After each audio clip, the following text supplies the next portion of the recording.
మీ business ఏదైనా మీ ఊర్లో promotion చేయాలంటే అది సుమన్ టీవీతోనే సాధ్యం. ఇప్పుడే సంప్రదించండి. ఒక హిస్టారికల్ తీర్పు తర్వాత నేను చాలా ఎలక్షన్ చూశాము. ఎప్పుడు కూడా ఇంత పెద్ద మ్యాండేట్ ఇవ్వలేదు. ఇది ఒక హిస్టారికల్ విక్టరీ. 93% స్ట్రైకింగ్ రేట్ అనేది ఎప్పుడు జరగలేదు రాష్ట్ర చరిత్రలో, దేశ చరిత్రలో కూడా. నాకు గుర్తున్నంత వరకు ఇంత హిస్టారికల్ విక్టరీ ఎప్పుడు రాలేదు. అదే సమయంలో అది అయిన తర్వాత నిన్ననే ప్రమాణ స్వీకారం చేయడం, సాక్షాత్తు కేంద్ర ప్రభుత్వం ప్రధానమంత్రి అమిత్ షా గారు, అదే మరి వేరే రాష్ట్రాల ముఖ్యమంత్రులు, ఆల్ ఇండియా బీజేపీ పార్టీ అధ్యక్షుడు నడ్డా గారు, ఇలాంటి ప్రముఖులందరూ రావడం, ఆ తర్వాత నేను వెంకటేశ్వర స్వామి ఎప్పుడు కూడా నాకు కులదైవం. నేను ఏ సంకల్పం చేసినా ఒక్క నిమిషం వెంకటేశ్వర స్వామిని తలుచుకొని ఆ సంకల్పం ప్రకారం ముందుకు పోతాను. అదే మరి చిన్నప్పటి నుంచి మీరు చూస్తే ఇదే రోడ్లో మంగాపురం నుంచి చదువుకున్న రోజుల్లో కూడా దేవునికి ముక్కులు తీర్చుకోవడానికి నడిచి వచ్చేవాళ్ళం. అక్కడి నుంచి మళ్ళీ ఈ రోడ్లో తిరుపతి వరకు నడిచి ఆ తర్వాత బస్సులు వెళ్ళేవాళ్ళం. అది నా జీవిత ప్రారంభం. వెంకటేశ్వర స్వామి ఆశీస్సులతో అంచెలంచెలుగా మీరు చూస్తే నేను ఎదగడం, రాష్ట్రానికి ముఖ్యమంత్రి కావడం, దేశ రాజకీయాల్లో కూడా పాత్ర పోషించే పరిస్థితి వచ్చింది. 2003 నేను వెంకటేశ్వర స్వామికి పట్టు వస్త్రాలు సమర్పించే సాంప్రదాయం బ్రహ్మోత్సవాల సందర్భంగా ఆ రోజు నేను వచ్చేటప్పుడు క్లేమోర్ మైన్స్, ఆ క్లేమోర్ మైన్స్ చూస్తే ఎవరు కూడా బతకలేదు. అలాంటిది సాక్షాత్తు వెంకటేశ్వర స్వామి నన్ను బతికించాడు. దానికి కారణం అనేకం కావచ్చు.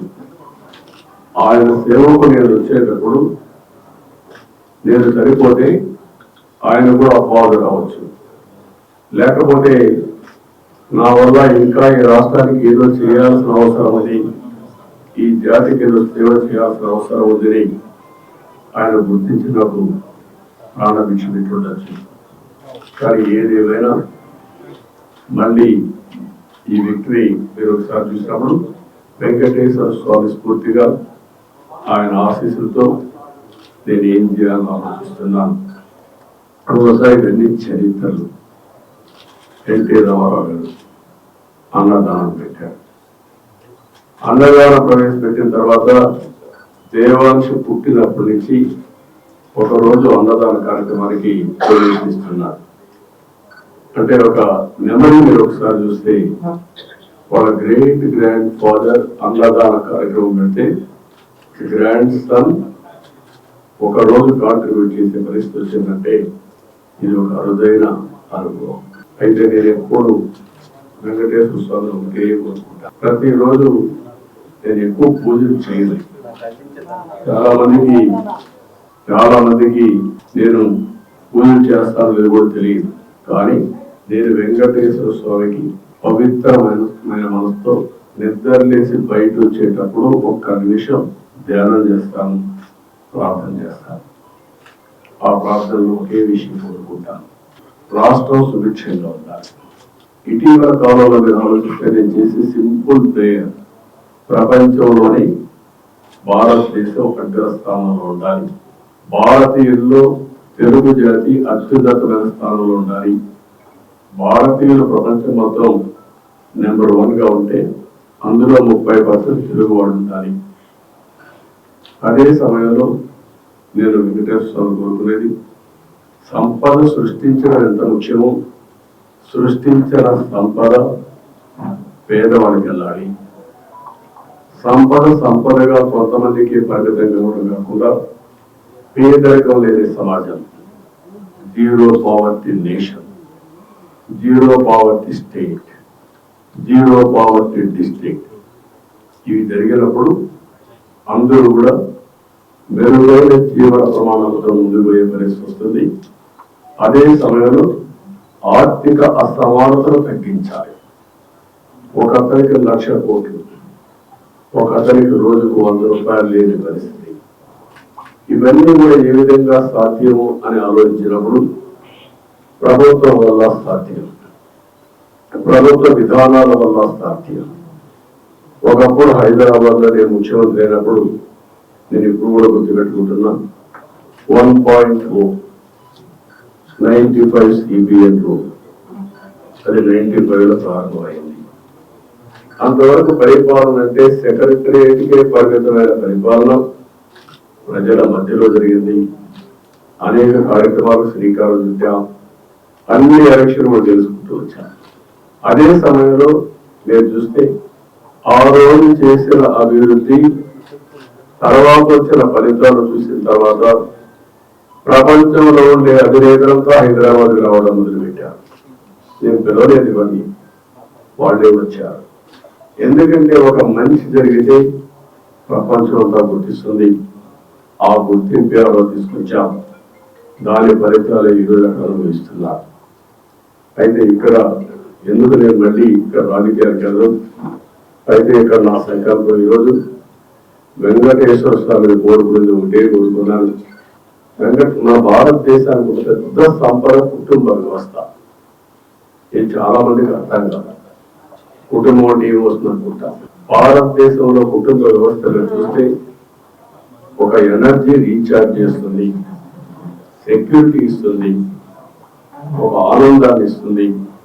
ఎన్ని కష్టాలున్నా పంచుకునే భాగస్వాములు ఉంటారు. ఇలాంటి చూసినప్పుడు మనం నేను జైల్లో ఉన్నప్పుడు కూడా నన్ను పూర్తిగా ఆదుకునేది కానీ నిలబడింది కానీ మన వ్యవస్థలో కూడా కొన్ని ఉన్నాయి. ఎవరైనా కానీ ఇబ్బందుల్లో ఇలాంటి విషయం చేయగలిగినప్పుడు కుటుంబ సభ్యులకి అలవా చేసేవాడు 2 సార్లు బాగా, లేకపోతే లాయర్ని అలవా చేసేవారు. అంటే మన వ్యవస్థలో కూడా ఇవన్నీ ఉన్నాయి. అందుకే వెంకటేశ్వర స్వామిని కోరుకునేది, భారతదేశంలో ఉండే కుటుంబ వ్యవస్థ ప్రపంచానికి ఆదర్శం. వేరే దేశాలైన కుటుంబ వ్యవస్థ ఉండదు. ఇది కొనసాగించే విధంగా, ఈ వారసత్వాన్ని కొనసాగించే విధంగా వెంకటేశ్వర స్వామి కూడా ఆశీర్వదించారు ప్రతి ఒక్కరికి. రెండోది, వెంకటేశ్వర స్వామిని చూస్తేనే కలియుగ దేవుడు, మా ఇంటి విలువెలుపు.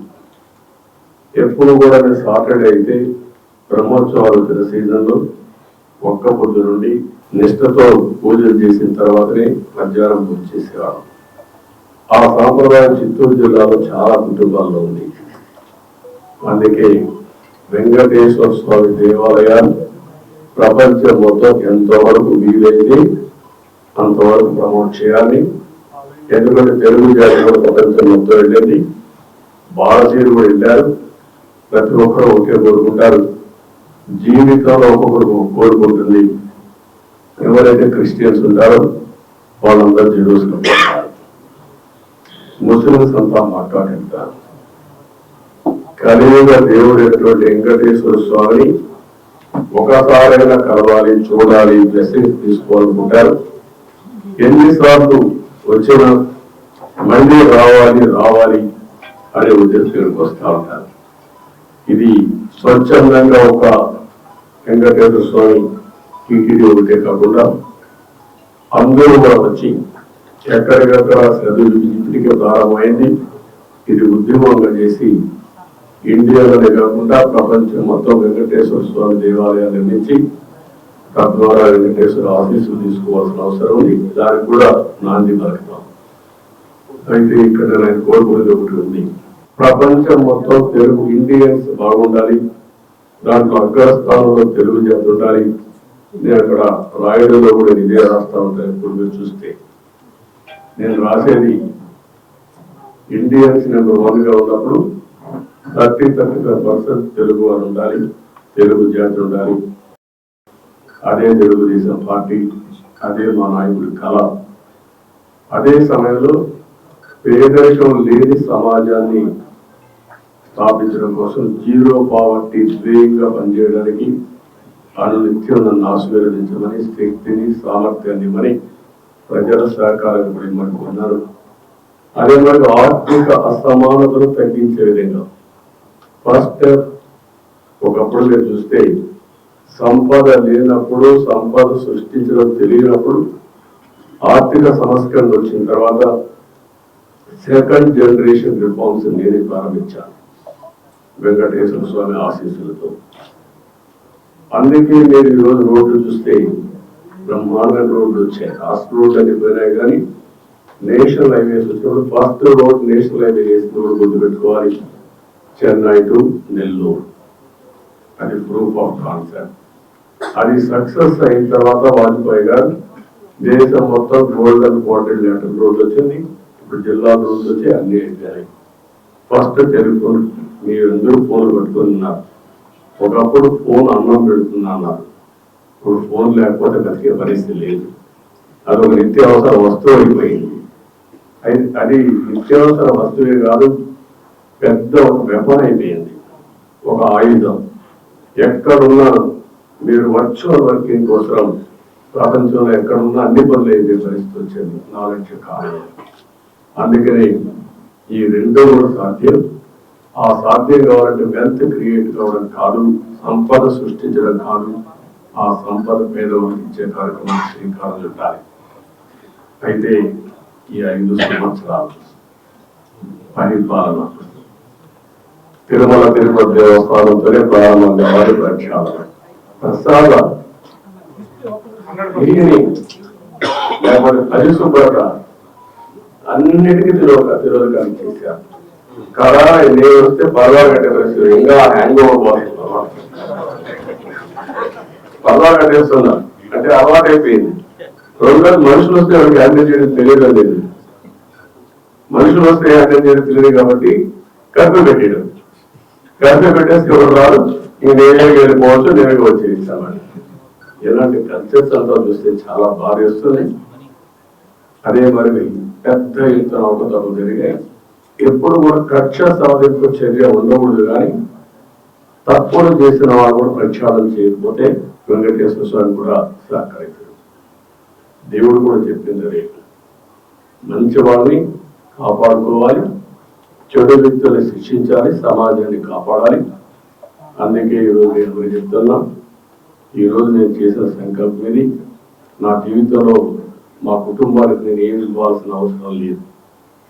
ఎందుకు ఆ మాట చెప్తున్నానంటే 35 ఏళ్ల ముందే నేను ఒక చిన్న బిజినెస్ వాళ్ళకి పెట్టి రాజకీయాలపైన మీరు ఆధారపడకూడదు. ఆ రోజునే మా మిస్సెస్సే కాకుండా తర్వాత మా సన్ కానీ, మా కోడలు కానీ, మా మనవడు కానీ ఎవ్వరూ ఆధారపడకుండా ఆ రోజు ఒక చిన్న బిజినెస్ వాళ్ళకి ఇచ్చాను. వాళ్ళు బాగానే చేసుకుంటున్నారు. కాబట్టి నేను వాళ్ళకి కాదు చేయాల్సింది, అయితే వాళ్ళకి టైం ఇవ్వాలి. నా జీవితంలో నేను చేసిన ప్రేమించిన టైం కూడా ఇవ్వలేదు. కొద్దిగా టైం ఇవ్వాలి కుటుంబానికి కూడా. అదే సమయంలో ఈ ప్రజలకు నేను రుణపడి నిన్న జరిగిన ఎన్నికలు చూస్తే ఎవ్వరికీ నమ్మకం లేదు, భయపడ్డారు. కానీ నాకు నమ్మకం ఉంది, విశ్వాసం ఉంది, ప్రజల మీద అపారమైన గౌరవం ఉంది. నేను ఒకే మాట చెప్తాను, ప్రజలు గెలవాలి, రాష్ట్రం నిలబడాలి. తెలుగువారు ప్రపంచంలో ఎక్కడున్నా వచ్చి మీ బాధ్యత మీరు నిర్వహించడం చెప్పాను. ఆ బాధ్యత వాళ్ళు నిర్వహించారు. వాళ్ళు గెలిచారు, ప్రజలు గెలిచారు, రాష్ట్రాలు నిలబెట్టారు. వాళ్ళు మేము గౌరవించాలి. ఆ కార్యక్రమానికి శ్రీకారం చుట్టాం. నేను ఏ ఒక్కరి వ్యక్తిని కాదు, వెంకటేశ్వర స్వామి సమక్షంలో చెప్తున్నా, నేను అందరి వాటిని 5 కోట్ల ప్రజల మనిషిని, నేను 5 కోట్ల ప్రజలకు సంబంధించిన వ్యక్తిని. అయితే ఇక్కడ పనిచేసినప్పుడు రకరకాల మీడియా ఉన్నారు, మీరు ఒక పని చేశారు. కొంతమంది అయితే ప్రజాస్వామ్యం కోసం పోరాడి నిద్రపోని రాత్రులు కోర్టు చుట్టూ దిగే పరిస్థితి, మీ మనోభావాలు వాస్తవాలను కూడా చెప్పలేని దుస్థితి మీరు అనుభవించారు. రాజకీయ పార్టీ నాయకులు, రాజకీయ పార్టీ కార్యకర్తలు విపరీతమైన క్షోభ అనుభవించారు. సాటర్డే వస్తే ఎక్కడ ప్రొక్లేన్ వస్తుందో, లేకపోతే ఎక్కడ 41 కేసులు పెట్టి అరెస్ట్ చేస్తారు, అందరూ భయపడిన రోజులు, నిద్ర లేని రోజులు. ఇప్పుడు ఎక్కడ చెట్లు నరికే పని లేదు, అర్థాలు కట్టే పరిస్థితి లేదు, లేకపోతే ప్రొక్లేలు పంపించే పరిస్థితి లేదు. కానీ ప్రజాపాలన స్టార్ట్ అయింది. ఈ రోజు నుంచి అయితే మళ్ళీ చెప్తున్నా, ఇంకొక పక్కన ఉద్యోగస్తులు కూడా చాలా ఇబ్బంది పడ్డారు, ఇంకొక పక్కన సోషల్ యాక్టివిస్టులు ఇబ్బంది పడ్డారు. ప్రజలు కూడా మాకు ఇది అన్యాయం జరిగిందని చెప్పుకోలేని పరిస్థితుల్లో ప్రజలు కూడా ఇబ్బంది పడ్డారు. ఒకటి కాదు, అన్ని వర్గాలు ఇబ్బంది పడ్డారు. కానీ ప్రతి ఒక్కరికి న్యాయం జరుగుతుందని నా మీద హోప్ పెట్టుకున్నాను. ఆ హోప్ని నేను నిరూపించుకోవాలి. ఏ వర్గంలో ఇబ్బంది పడ్డారో, నష్టపోయారో నిర్ణయం చేయాలి. ఈ వెంకటేశ్వర స్వామిని కోరుకుంటున్నా, తద్వారా రాష్ట్రంలో ఉండే ప్రతి ఒక్కరికి విజ్ఞప్తి చేస్తున్నా, ఇది ప్రారంభం మాత్రం. జరిగిన నష్టం అపారం. 5 సంవత్సరాలు జరిగిన నష్టం 30 సంవత్సరాలు రాష్ట్రం వెనుకబడిపోయింది. ఇది తిరిగి పునర్నిర్మాణం చేసుకోవాలి. భగవంతుడు ఆ శక్తి తెలుగుదేశానికి ఇచ్చాడు. అందుకే నేను ఎక్కడ రాగద్వేషాలు లేవు.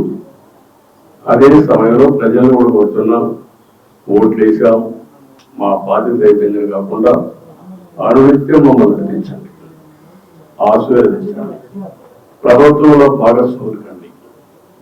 అప్పుడే ఈ చైతన్యంతో ఈరోజు నాకు చాలాసార్లు నేను చెప్పాను, 2047కి భారతదేశం ప్రపంచంలో నెంబర్ 1 ఆర్ నెంబర్ 2లో ఉంటుంది. అదే సమయంలో ప్రపంచంలోనే భారతీయులు నెంబర్ 1 స్థానంలో ఉంటారు. ఇప్పుడు వాళ్ళు ఉండేది global citizens. Highest per capital income మనకే వస్తా ఉంది. ఏ దేశానికి పోయినా, అమెరికాకు పోయినా, ఆస్ట్రేలియా పోయినా, ఆఫ్రికాకు పోయినా, స్విట్జర్లాండ్కి పోయినా, ఎక్కడ ఒక పాస్ట్ లొకాలిటీ ఉంటే అక్కడికి పోతే అక్కడ ఇండియన్ ఉంటాడు, అందులో 30% తెలుగు వాళ్ళు ఉంటారు. అంటే ఎన్ని 20 సంవత్సరాలు 25 ఏళ్ళు సాధించాం. ఇది సాధించామంటే ఆ రోజు భారతదేశంలో ఆర్థిక సంస్కరణలు వచ్చిన తర్వాత టెక్నాలజీని అందిపుచ్చుకున్నాం, ఐటీని అందిపుచ్చుకున్నాం. అందిపుచ్చుకున్న తర్వాత అంచెలంచెలుగా ముందుకు పోయి ఈరోజు ఆర్టిఫిషియల్ ఇంటెలిజెన్స్ వరకు చేసే పరిస్థితికి వచ్చాం. భారతీయులు మన బెస్ట్ ఆంటర్ప్రినర్స్ గా తయారయ్యారు. అదే సమయంలో మీరు చూస్తే రాబోయే రోజుల్లో కార్పొరేట్ గవర్నెన్స్, పబ్లిక్ గవర్నెన్స్ లో భారతీయులు పెద్దగా రాణిస్తారు. సర్వీస్ ఎకానమీలో భారతీయుల యొక్క సేవలు ప్రపంచానికి అవసరం. ప్రపంచం మొత్తం కూడా యాక్సెప్ట్ చేసే ఓన్లీ 1 కమ్యూనిటీ, ఇండియన్ కమ్యూనిటీ. అందులో అగ్రస్థానంలో తెలుగు జాతి. అందుకే ఇవన్నీ గుర్తుపెట్టుకొని నేను ఒక ఇది పెట్టుకున్నాను. 2047కి నా ఆలోచన, నా విజన్, నా కమిట్మెంట్, తెలుగు జాతి ప్రపంచంలో నెంబర్ 1గా ఉండాలి. నెంబర్ 2, పేదరిక నిర్మూలన ఎంత తొందరగా వీలైతే అంతవరకు చేయాలి.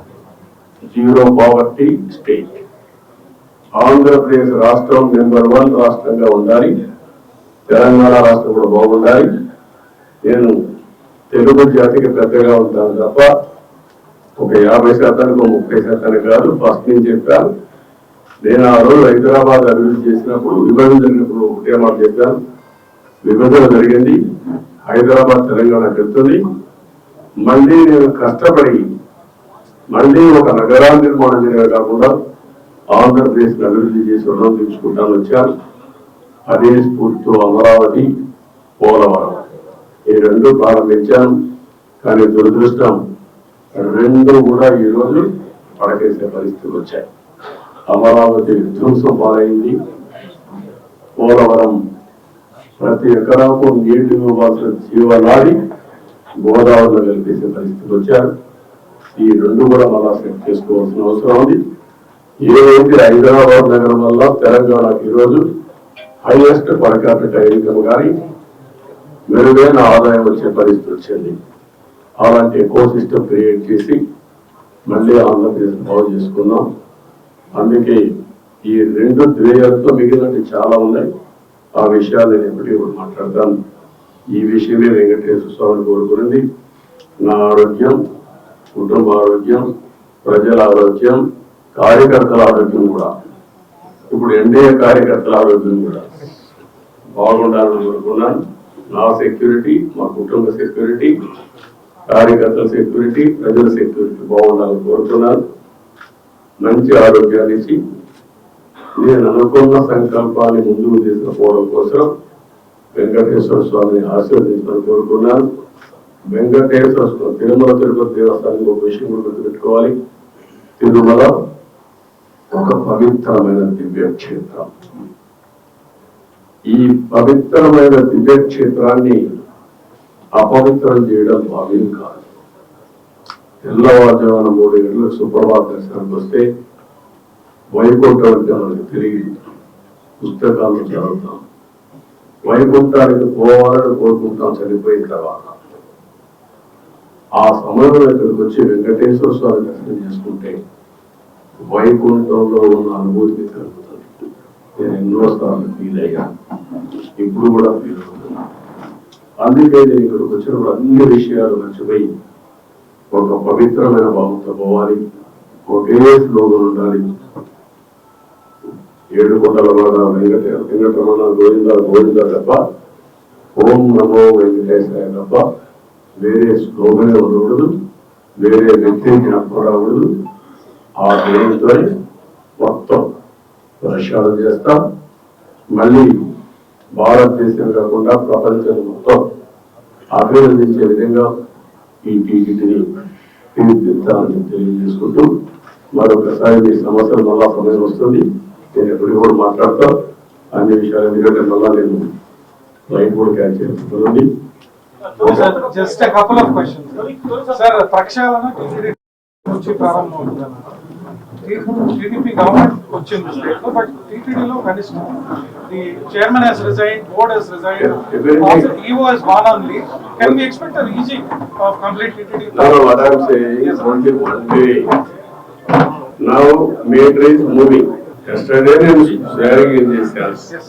వెంకటేశ్వర స్వామిని దర్శనం చేసుకున్న తర్వాత ఆయన ఆశీస్సులతో పని ప్రారంభించాలనుకున్నాను. వచ్చాను, ఆ సంకల్పం ఇక్కడ చెప్పాను. ఇక్కడి నుంచి ఎక్కడ ఏ విధంగా పనులు చేస్తాం మీరే చూస్తారు. అవన్నీ సాయంత్రం పెట్టినప్పుడు మీరు చేస్తారు. డ్రీ ప్రాజెక్టులు 2 ఉంటాయి. డ్రీ ప్రాజెక్టులు ఉంటాయి సార్. కళ్యాణ విజయవాడ టెంపుల్ ఒకటి దాదాపు 150 కోట్లతో అది ఒకటే కాదు, చాలా ఉన్నాయి. అన్ని విషయాలు మాట్లాడదాం. అవినాల చెరువు సార్ అన్ని మాట్లాడదాం. ఎన్ని ఉన్నాయి?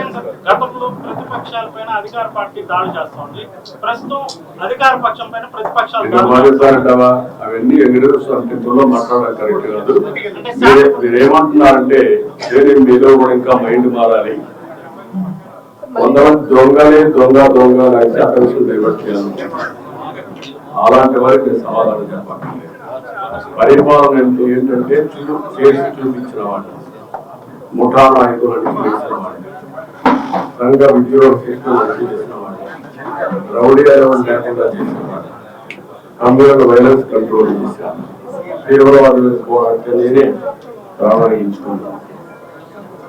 అదే మరి రాజకీయ ముస్లింలు నేరస్తులు విషయం గుర్తుపెట్టుకోండి. నేను ఒకటే చెప్తాను, ఎవరైనా సరే నేరాలు చేసి వేరే వాళ్ళు తప్పించుకోవాలనుకుంటున్నారు. గతంలో రాజకీయాలు మాట్లాడుకోవడం చెప్పారు.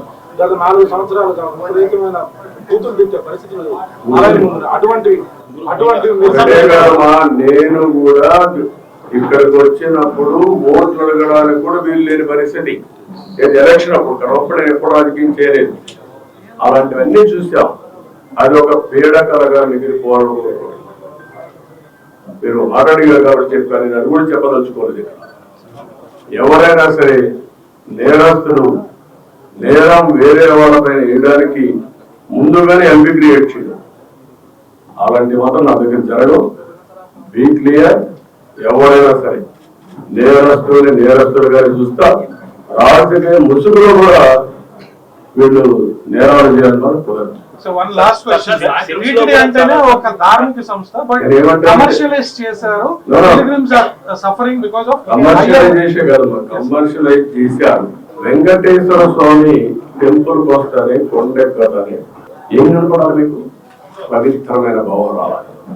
ఈ పవిత్రమైన భావం రావాలంటే ఇక్కడ అడుగున ఆ పవిత్రమైన భావం రావాలంటే ఆ మూమెంట్ కనపడాలి, క్లీన్ గా ఉండాలి, భోజనం కూడా ప్రసాదం కూడా నీట్గా ఉండాలి, విపరీతమైన రేట్లు పెంచకూడదు. వెంకటేశ్వర స్వామి దగ్గరికి వస్తే దర్శనం బ్లాక్ మార్కెట్ లో టికెట్లు అమ్ముకోకూడదు. ఒకప్పుడు మీరు గుర్తుపెట్టుకోవాలి, ఇక్కడికి వస్తే ఎంత క్లీన్ గా పరిశుభ్రంగా ఉండేది చూశాను. నేను కొండపైన పెద్ద ఎత్తున గ్రీనరీ పెట్టి, పెద్ద ఎత్తున ఔషధాల ప్లాంట్స్ అని పెట్టి ఇక్కడికి వస్తే లైఫ్ పెరగాలని ఆలోచించాను. అలాంటివన్నీ కూడా మీరు గుర్తుపెట్టుకోవాల్సింది. ఒక దివ్య క్షేత్రం చేయాలంటే ఆల్ ఆస్పెక్ట్స్ లో కాన్సన్ట్రేట్ చేయాలి. అదే చేశాం. ఇక్కడ ఒక దాన్ని ఏమన్నా నాకు అర్థం కాదు, కానీ ఒక వరస్ట్ ప్లేస్ గా తయారు చేయాలంటే ఏ విధంగా తయారు చేయాలో అన్ని తయారు చేశారు. ఎవరెన్ని మాట్లాడిన లెక్కలింతనం వచ్చింది. గంజాయి, అన్ని ప్రచారం, లేకపోతే లిక్కర్, నాన్ వెజిటేరియన్, విచ్చలవిడితనం, ఇష్టానుసారంగా వీళ్ళ యొక్క పైరులకు కేంద్రంగా తయారైపోయింది. వెంకటేశ్వర స్వామి ఊరు తిప్పేశారు. మీరు గుర్తుపెట్టుకోవాలి, దేశంలో ప్రతి ఒక్కరికి ఒక ఆలోచన ఉంటుంది. ఆలోచన ఏంటి? వెంకటేశ్వర స్వామి అంటే ఒక పవిత్రమైన భావం, దేవుని కృప కావాలి. అలాంటిది పెళ్లి జరిగిన పేరెంటా జరిగిన వెంకటేశ్వర స్వామి తీసుకుపోయి పైరులు చేసుకోవడం ఎక్కడిది? విన్నారా ఎప్పుడన్నా? పట్టింది అంటే వెంకటేశ్వర స్వామిని మీ స్వార్థం కోసం అమ్మతారా? ఇష్టానుసారంగా పదవులు ఇచ్చుకుంటారా? పదవులు ఇచ్చేది ఎందుకు? ఆ పదవి ఇచ్చి ఆ పదవి ద్వారా మీ యొక్క కోర్టు కేసులు ఎవరికి పనులు చేసుకోవడానికి. ఎక్కడికి పోయారు మీరు? ఏమయ్యారు మీరు? అంటే వెంకటేశ్వర స్వామి, నేను ఎన్నోసార్లు చెప్పాను, గుర్తుపెట్టుకోవాలి. రెండవసారి వేరే దేవుళ్ళు నెక్స్ట్ జన్మలో మీ మీద పనిష్మెంట్ ఇస్తారు, కానీ వెంకటేశ్వర స్వామిని నేను చూసా. ఎవరైనా వెంకటేశ్వర స్వామికి అపచారం చేసిన వారు, తలపెట్టిన వారు ఈ జన్మలోనే పనిష్మెంట్ తీసుకున్నారు. మీరు తిరుపతిలో కూడా చాలా ఇన్సిడెంట్ ఒకసారి లెక్కేసుకోండి. ఎవరైనా సరే, ఉద్యోగస్తులు కానీ బయట వాళ్ళు కానీ ఎవరైనా సరే దేవునికి అపచారం చేసిన ప్రతి ఒక్కరు శిక్ష అనుభవించారు. ఈ విషయాలు గుర్తుపెట్టుకోవాల్సిన అవసరం ఎందరో చేశారు. ఎర్రచంద్రాన్ని కూడా నేను గోడలో పెట్టాను, మీరు చూసుంటారు. గోడలో ఎర్రపోతా ఉంది. ఎర్రచంద్రం స్మగ్లర్కే సీట్ ఇస్తే ఏం మాట్లాడతారు? చట్టంలో జతలకు అప్పచెప్పేస్తున్నారు. చాలా ఉన్నాయండి, ఒకటి మాట్లాడడం కాదు, చాలా ప్రక్షాళన చేయాలి. ఇంకా మీరు డబ్బులు, రౌడీజం, దీంతో రాజకీయం చేయాలనుకుంటే ఏమీ జరగదు. నేను ఒకటే చెప్తున్నా, దృఢ సంకల్పంతో వెంకటేశ్వర స్వామి సాక్షిగా చెప్తున్నా, మంచిని ప్రోత్సహిస్తా, చెడును మాత్రం గట్టిగా తొలగలో పెట్టేస్తా. 5 ఫైళ్లపై సంతకాలు పెట్టబోతున్నారు. ప్రజల భాగస్వామ్యము ప్రభుత్వంలో ఉండాలని ఒక కుట్సైని ఇవ్వబోతున్నారు. 5 ఏళ్ళు చెప్పాను కదా, నేను చూస్తాను కదా, అన్ని చెప్పాల్సిన లేదు. భోజే ముందు రుచేందుకు కాదు. నేను ఒకటే చెప్పా, 1.0 చూశారు, 2.0 చూశారు, 3.0 చూశారు, 4.0 వచ్చారు. ఇప్పుడు మీరు చూడబోతున్నారు. అందుకే అందరికి అపీల్ చేస్తున్న ఆఫీసర్లు కూడా, ఎంప్లాయీస్ కూడా అపీల్ చేస్తున్నా, రాజకీయ కార్యకర్తలకు అపీల్ చేస్తున్నా. నష్టపోయాం, ఈ నష్టాన్ని రికవర్ చేసుకోవాలి. అందరూ కూడా కలిసి పనిచేద్దాం, ముందుకెళ్తాం. Thank you.